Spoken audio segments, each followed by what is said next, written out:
everyone, it's April here from the Business Lounge 24/7.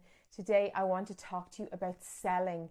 This seems to be everyone's biggest fear when they start a business, myself included. I absolutely hate selling. Before we get stuck in, I just wanted to offer you a free gift, which is Build Your Business in a Weekend. This is available on the link below on our website. All you have to do is send us your email and we will send it on over to you. So it's 24 hours to creating your own business. Let's get stuck in.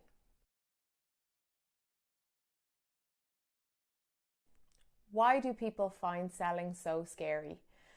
It's very simple. A lot of people find selling so scary because they have been pitched to by terrible salespeople throughout their lives. Usually used car salesmen telling you that, 400,000 miles on the clock isn't bad for the price you're paying. It's always bad. And so they have this fear that they're not going to be believed because they've been pitched to so poorly in the past. Remember, when you're selling your product or your service, you're not trying to pitch to somebody. You're not trying to force somebody to buy from you. What you're doing is you're solving a problem that they have. So if you change your perspective from selling to giving, I am giving you a way of fixing this problem.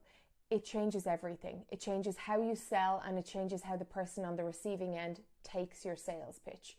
So when you are genuine about what you're selling, it's amazing how much people are receptive to hearing what you have to say. If, say, your product is a breastfeeding pillow, and this breastfeeding pillow supports a woman as she is breastfeeding so she can sit in an upright position without hunching her back. You will find oftentimes, say, a new mother who is your target market and they are breastfeeding, they're hunched over their baby because that's the lazy way women sit, all people sit.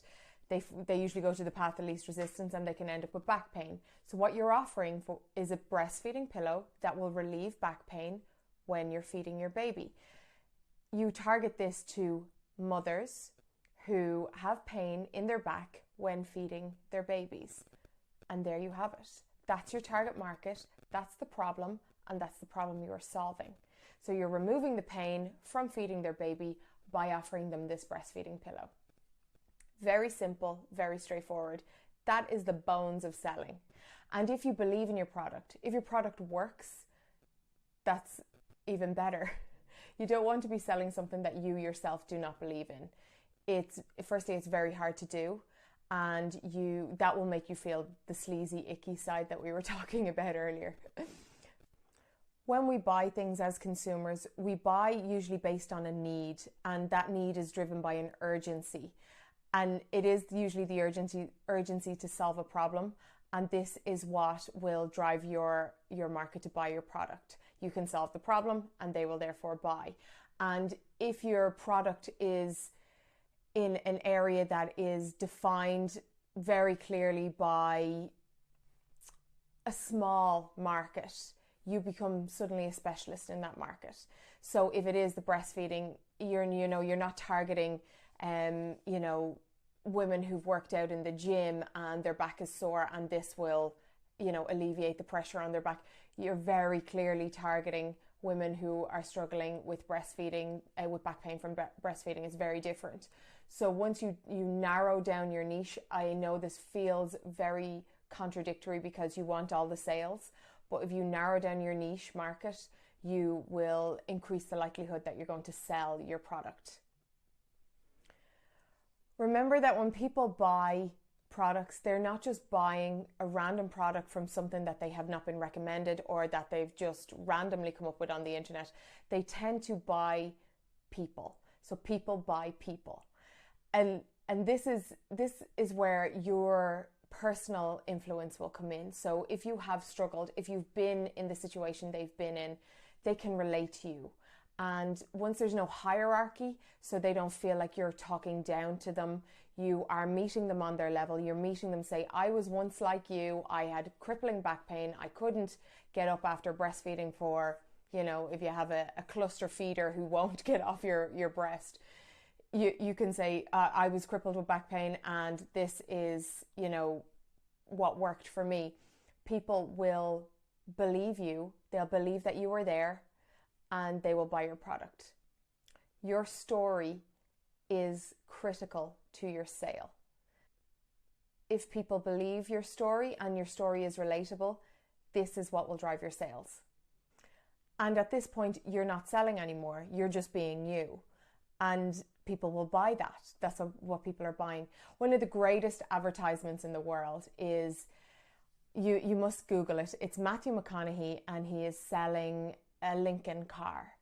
And he has done a few of these advertisements, and in each one, he is just being Matthew McConaughey.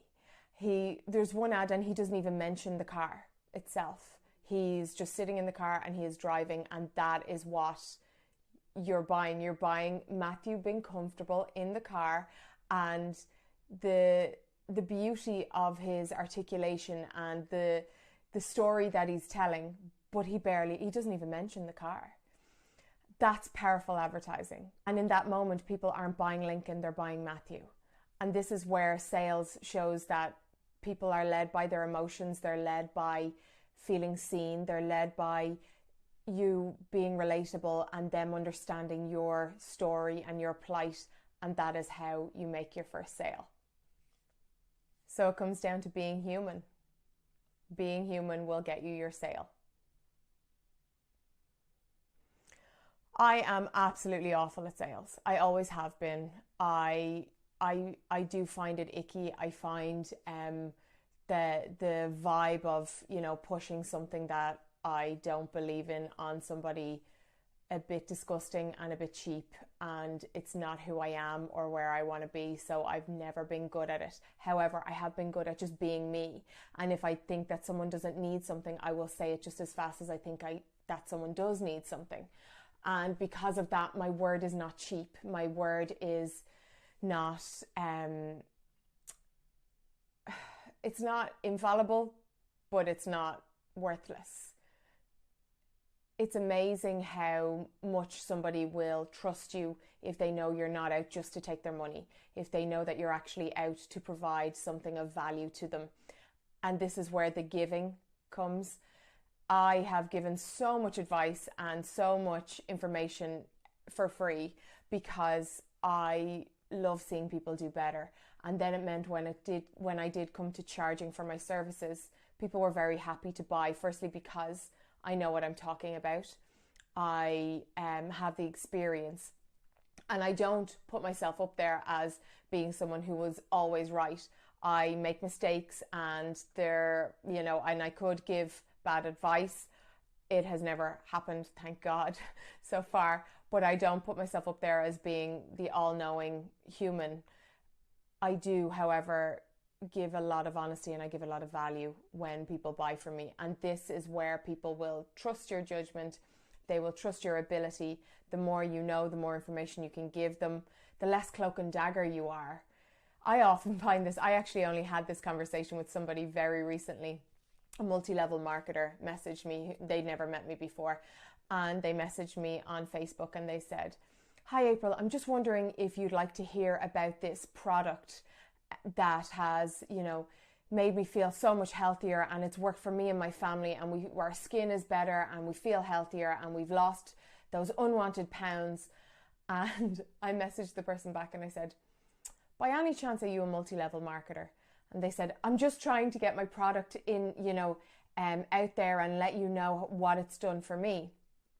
And I just messaged back very clearly saying, "I don't know who teaches you this, but being cloak and dagger about what you're selling is a massive turn off. If you came to me and you said, 'April, I'm selling Juice Plus,' or 'April, I'm selling aloe vera,' or whatever, I might go, 'Okay, tell me more.' But when you have this, are you open to hearing? No, I'm not. I'm not open. I'm sorry. I know that you want me to sell and you make an income for me, and that's great. That multi-level marketing works for so many people. Not my cup of tea. But it's this cloak and dagger thing that instantly, it actually makes me angry. It straight away pisses me off, where I'm like, just tell me what you want from me. Don't act, don't beat around the bush. And that's where I'm always very open. I'm very open about what my courses cost. I'm very open about what my coaching costs. There's no bullshit with me. What you see is what you get. And I think this is the best way of selling, firstly. so people know where they stand. And look, if I could do someone a deal, or if I can, if there's a discount code, I will be the first to let them know. And if somebody's on the fence about buying and I know there's a sale coming up at some point or a promotion, I'll go, oh, just hold it. If you hold off till, say, January, and it means then that people will actually trust your perspective. They'll trust your point of view. They'll want to learn. They'll want to buy your product or whatever it is you're selling.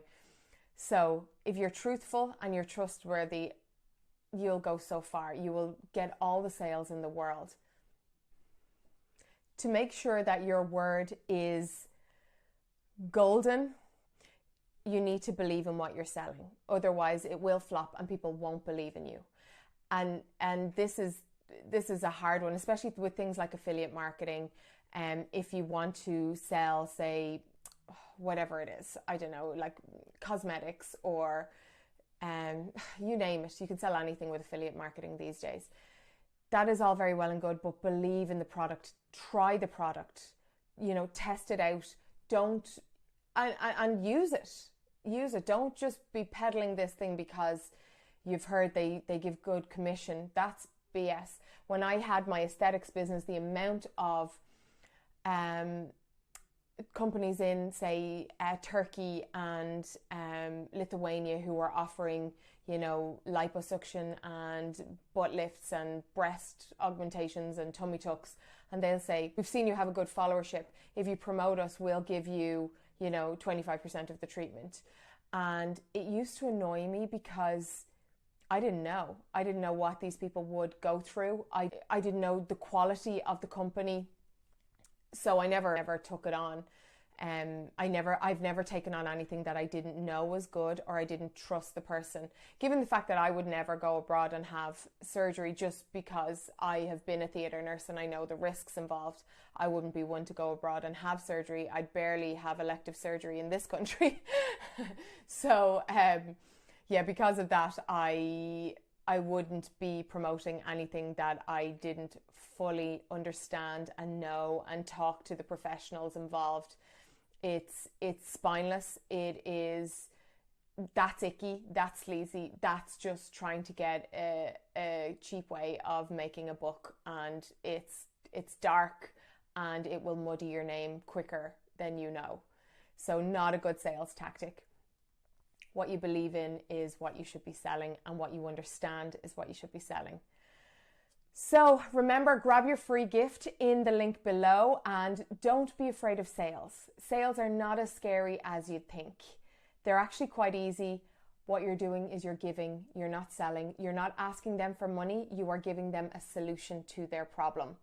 That's your pitch, that's how you run with it, and you'll be flying. You got this, remember.